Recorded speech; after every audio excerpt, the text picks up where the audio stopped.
Assalamualaikum warahmatullahi wabarakatuh. Bismillahirrahmanirrahim. Ini adalah proses pembersihan sebuah kolom struktur model pipih dengan bentuk T. Kali ini kita akan membahas serba-serbi mengenai kolom pipih struktur, di mana ada sebagian anggapan bahwasanya kolom pipih ini tidak kuat menahan beban yang bekerja. Bagaimana pertemuan kolom pipih dengan balok yang ada? Apakah baloknya dibuat pipih juga atau tetap baloknya dibuat lebih besar dari kolom pipih? Serta tata letak kolom pipih yang bagus agar pertemuan dengan balok ini bisa mengikat sempurna. Bagaimana kelanjutannya? Ikuti terus video ini. Sebenarnya video ini berkelanjutan dari video-video sebelumnya, di mana pada video sebelumnya saya membahas mengenai proses desain sebuah kolom rumah tinggal 2 lantai. Rumah tinggal dengan model seperti ini lantai satunya dan ini untuk lantai 2-nya. Video tersebut sudah saya bahas mulai dari awal hingga akhir. Untuk lebih detail mengenai video tersebut bisa teman-teman saksikan pada video di atas ini, biar bisa nyambung dengan video berikutnya yang akan kita bahas.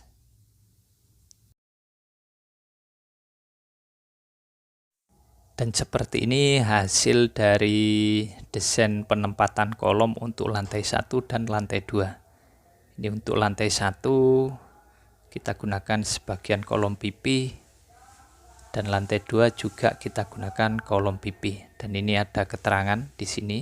Ini K1 ukuran 20-40, K2 20-30, K3 kolom pipih model T 13x40, K4 kolom pipih model L ukuran 13x40, K5 13x40, K6 kolom pipih model T 13x30, K7 kolom pipih model L ukuran 13x30, K8 13x30, K9 13x25, dan K10 20x20. Ini bisa teman-teman saksikan di lantai 1 ini. Ini ada K4 kolom pipih model L. Di sudut ini kolom pipih model T. Ini kolom yang ukuran besar 20x40. Ini juga karena kita desain kolom pipih tidak mampu, ternyata akhirnya pakai kolom ukuran besar. Ini juga area garasi bentang 6 meter. Ini nggak bisa pakai kolom pipih, ya kita pakai kolom ukuran besar. Jangan dipaksakan harus pipih. Kalau memang desain strukturnya kuatnya pakai kolom besar, ya kita pakai kolom besar. Jangan dipaksa pakai kolom pipih, berbahaya buat penghuni. Ini kolom pipih model T, ini model L. Enaknya ini karena desain arsiteknya bisa kita pasang model L dan model T. Seperti ini model T juga, ini juga model L K7. Ini K4, K3. Sedangkan yang ada di lantai 2, ini bisa teman-teman saksikan. Ini ada K3, ini K7, ini ada K6, ini juga K6, ini ada K4, ini ada K7, ini ada K1, ini juga K1, ini tidak pipih. Ini ada K4 pipih model L, ini ada K5, ini ada K7, K6, K8, dan lain sebagainya. Dari segi arsitek, Ini desainnya sangat cocok untuk dibuat kolom pipih model L maupun model T. Enaknya kolom pipih model L atau model T, dia bisa menahan beban dari kanan dan kiri maupun depan belakang. Itu masih enak kalau menahan beban tersebut. Kecuali kolom pipih model I, dia akan enak menahan beban dari penampang yang paling panjang. Sedangkan penampang yang paling pendek, dia agak kesulitan. Sekali lagi, untuk desain pada rumah tinggal ini, jangan dipaksakan harus kolom pipih semua. Kalau memang nanti analisa strukturnya menganjurkan pakai kolom agak besar seperti ukuran 20-40, ya kita harus mengikuti. Jangan dipaksakan menggunakan kolom pipih. Sekali lagi, keuntungan daripada menggunakan kolom pipih, yakni dia estetikanya dapat, biasanya disukai oleh para arsitek karena dia tebelnya mengikuti tebel bata, yakni 10 cm. Secara estetika dapat, secara kekuatan juga dapat, apalagi kolom pipih model L maupun model T, malah lebih bagus lagi. Dan ini permodelan analisa perhitungan strukturnya. Ini lantai satunya tadi, ini lantai mezanin, ini lantai 2-nya, dan ini untuk atapnya. Atapnya kombinasi pakai beton dan juga pakai rangka baja, pakai baja WF. Dan ini tadi kolom-kolom yang ada di lantai 1, dan yang ini kolom yang ada di lantai 2. Dalam proses perencanaan struktur, baik itu rumah tinggal ataupun gedung dan yang lain sebagainya, itu baiknya dilakukan analisa perhitungan struktur. Jadi bukan dikira-kira. Biarpun itu mau pakai desain kolom pipih ataupun kolom yang persegi, harus dilakukan analisa perhitungan struktur biar yang tinggal di rumah terasa aman dan nyaman. Ini tadi untuk kolom pipih model L dengan ukuran 10x40, dan ini juga kolom pipih model L dengan ukuran 10x30.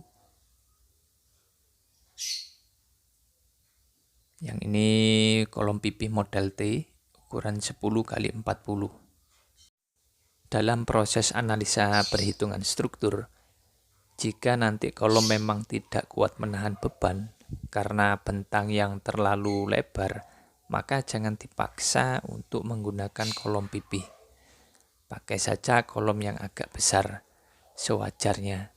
Jadi jangan sampai kita harus memaksakan harus kolom pipih. Jangan, malah berbahaya bagi si penghuni. Ini adalah laporan analisa perhitungan struktur. Ada standar kode yang digunakan dalam perencanaan bangunan ini. Ada tata cara perhitungan struktur baja, ada persyaratan beton struktural untuk bangunan gedung, ada tata cara perencanaan ketahanan gempa untuk bangunan gedung, ada beban minimum untuk perancangan bangunan gedung dan struktur lain, ada pedoman perencanaan pembebanan untuk rumah dan gedung, dan yang lain ini bisa teman-teman saksikan. Untuk pembebanan ini ada 3, yakni ada beban mati 1, ini beban mati, ini beban material berat sendiri, ada beton yakni 2400 kg per meter kubik, ada baja, ada tanah, dan juga ada air. Untuk beban dinding ini kita gunakan yakni bata merah dengan berat 250 kg per meter persegi. Ada beban hidup untuk lantai dan komponen sesuai dengan fungsi dan peruntukannya. Ada plat lantai dengan beban 2,4 kN per meter persegi, ada plat dak dengan beban 0,96 kN per meter persegi. Untuk beban gempa ini berdasarkan SNI 1726 tahun 2019 dan rumah ini dibangun di kota Surabaya. Jadi harus sesuai dengan kota yang akan kita berdirikan bangunannya, karena tiap kota beda zona gempanya. Ini gempa maksimum yang dipertimbangkan rata-rata geometrik. Bisa teman-teman saksikan, itu warnanya tiap pulau berbeda, dan bahkan satu pulau tiap kota juga berbeda. Jadi harus disesuaikan dengan kota yang akan diberdirikan bangunannya. Ini tadi adalah gambar peta gempa Indonesia.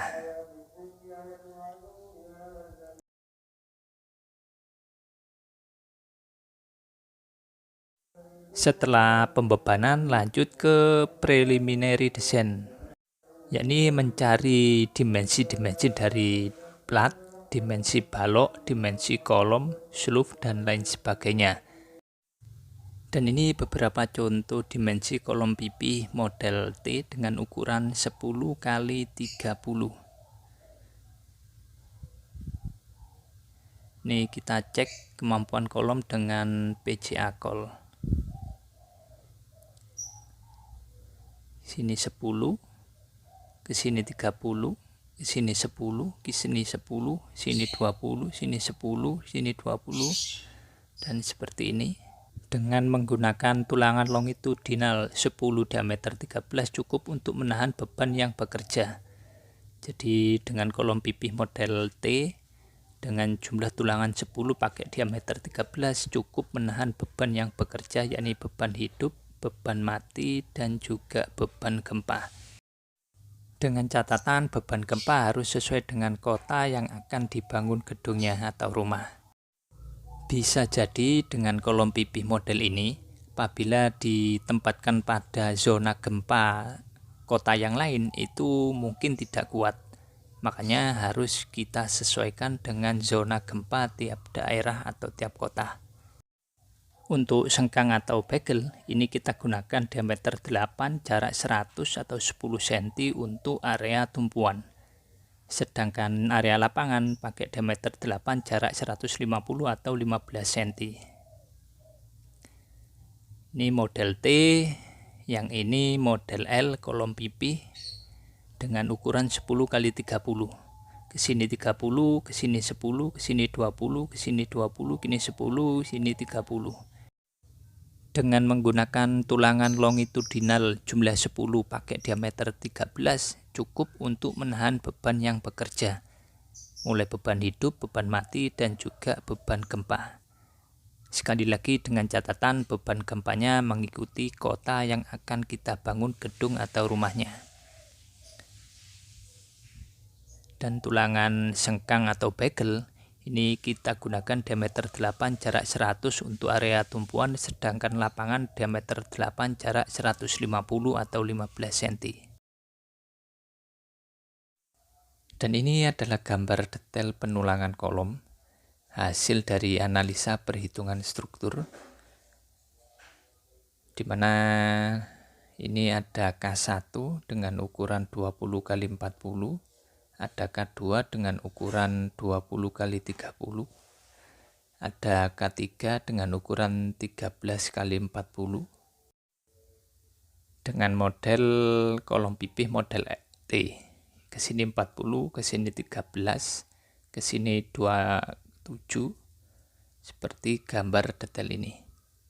Ini pakai diameter 13 jumlah 10 untuk tulangan utama, untuk sengkang pakai 8 jarak 10 cm, untuk area tumpuan lapangan 8 jarak 15 cm. Ini untuk K4 kolom pipih letter L model L dengan ukuran 40 kali 13 seperti ini, dengan tulangan pokok diameter 13 jumlah 10. Kalau kita perbesar seperti ini tadi K3 dengan ukuran 13 kali 40, ada jumlah ini 10 untuk tulangan pokok atau tulangan utama, dan ini juga sama jumlah 10 untuk tulangan utama pakai diameter 13. Pada gambar ini, keterangan tebal kolom pipih yakni 13, tapi sebenarnya di analisa perhitungan struktur tebalnya 10. Nanti proses pengecoran di lapangan yakni 10 cm mengikuti tebal kolom. Jadi ini hanya untuk gambar desain struktur. Dan ini ada K5 dengan ukuran 13 x 40 dengan tulangan utama. Ini jumlahnya 10 pakai diameter 13. Ini tulangan utamanya jumlahnya 10. Dan ini ada K6 dengan ukuran 13 x 30 kolom pipih model T. Seperti ini. Dengan tulangan pokok atau tulangan utama jumlah 10 pakai diameter 13. Dan yang ini kolom pipih model L dengan ukuran 13 x 30.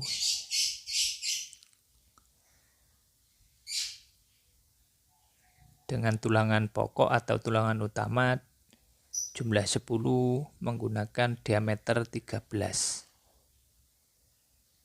Untuk sengkang pakai diameter 8 jarak 10 cm, untuk tumpuan lapangan diameter 8 jarak 15 cm. Jadi ini tadi adalah gambar detail penulangan kolom sesuai dari hasil analisa perhitungan struktur. Rencana kolom pipih semua, namun ternyata tidak bisa. Ada yang agak tebal 20 cm x 40, yang ini 20 cm x 30. Jadi jangan dipaksakan harus kolom pipih semua. Kalau memang perhitungan strukturnya harus memakai kolom agak besar, ya harus kita mengikuti kolom tersebut agar yang tinggal di situ merasa aman dan nyaman. Mungkin ada teman-teman yang bertanya-tanya, jika kolomnya menggunakan kolom pipih, apakah baloknya juga ikut pipih? Tentu tidak, baloknya harus kita sesuaikan dengan perhitungan strukturnya. Kalau ketemu 20 ya kita buat lebar 20. Ini kita contohkan, ini ada kolom pipih K4 model L, ini K3 model T, ini K3, K3, K7, dan K6. Ini ada B2, B4, B4, B2, B2, B5. Ini jaraknya 3 meter, ini jaraknya 2 meter, ini jaraknya 4,5 meter. Ini ada keterangan K3 model T 13 x 40, K4 model L 13 x 40, K6 model T 13 x 30, K7 model L 13 x 30, ini B2 20 x 40, B4 20 x 30, B5 15 x 30. Ini tetap baloknya 30, tapi kolom pipihnya tebelnya nanti 10 cm. Baik yang model L maupun yang model T. Jadi pertemuan kolom pipih dengan balok ini bagaimana? Ini kalau kita coba perbesar gambar ini, maka akan muncul seperti ini. Kalau kita perbesar, ini kolom pipih model L dengan tebal 10 cm x 40. Ini 40, ini tebelnya 10, ini juga tebal 10. Sedangkan baloknya tebelnya 20. Maka ini sebagian yang ini 10 cm ini masuk pada bidang kolom pipih ini. Sedangkan yang sisi sini ini tidak masuk sini. Tapi tulangannya nanti diteruskan mentok sampai bidang kolom sisi sini. Yang ini juga sama, ini 20. Yang 10 cm ini masih masuk bidang ini. Tapi yang 10 cm ini masuk pada bidang yang ke sini. Tapi semuanya tulangannya harus mentok sampai kolom paling ujung, kolom paling tepi. Bidang paling ujung atau bidang paling tepi. Ini juga ada yang model T. Ini tadi baloknya tebelnya 20. Ini kolomnya tebelnya 10. Yang samping ada sisa 5 cm kanan dan kiri. Ini untuk baloknya, penulangannya harus kita mentokkan sampai bidang kolom sisi sini. Yang ini juga sama. Ini ada bidang balok 20. Ini juga sama 20. Ini yang 10 cm kena bidang ini, yang 10 cm kosong. Tapi nanti dimentokkan sampai bidang sini untuk pembesiannya. Yang ini juga sama. K7. Ini balok 20. Yang 10 cm kena bidang ini, 10 cm ini kosong. Tapi pembesian balok mentok sampai bidang ini. Yang sisi sini juga sama sampai bidang ini. Enaknya kalau kita menggunakan kolom pipih model L ataupun model T, ini kita masih aman untuk baloknya. Pertemuan balok dan juga kolom pipih yang tebal 10 cm. Maka ini harus kita sesuaikan dengan gambar arsitek mengenai bentuk denah arsitek agar bisa menyesuaikan dengan kolom pipih model L atau model T. Jadi sering-sering diskusi sama arsiteknya apakah boleh diganti seperti ini untuk ruangannya atau gimana agar mendapatkan kolom pipih yang model L ataupun model T. Pada tanggal 22 Maret 2024 terjadi gempa yang cukup besar di kota Tuban, di mana getaran goncangan dari gempa tersebut terasa hingga ke kota Surabaya. Bisa teman-teman saksikan sebuah tower crane pada sebuah proyek gedung tinggi berguncang cukup keras, dan juga sebuah jembatan yang ikonik di Surabaya, yakni Jembatan Suramadu, juga berguncang sangat keras. Dari kejadian ini, langsung kita lakukan inspeksi pada sebuah rumah yang menggunakan kolom pipih yang sedang kita bangun dan mau proses serah terima. Ini bisa teman-teman saksikan, rumahnya alhamdulillah masih berdiri kokoh, tidak ada kerusakan, masih bagus. Dari kejadian ini bisa kita lihat bahwasanya kolom pipih masih mampu menahan beban gempa, asalkan direncanakan dengan benar dan dilaksanakan dengan tepat sesuai gambar desain.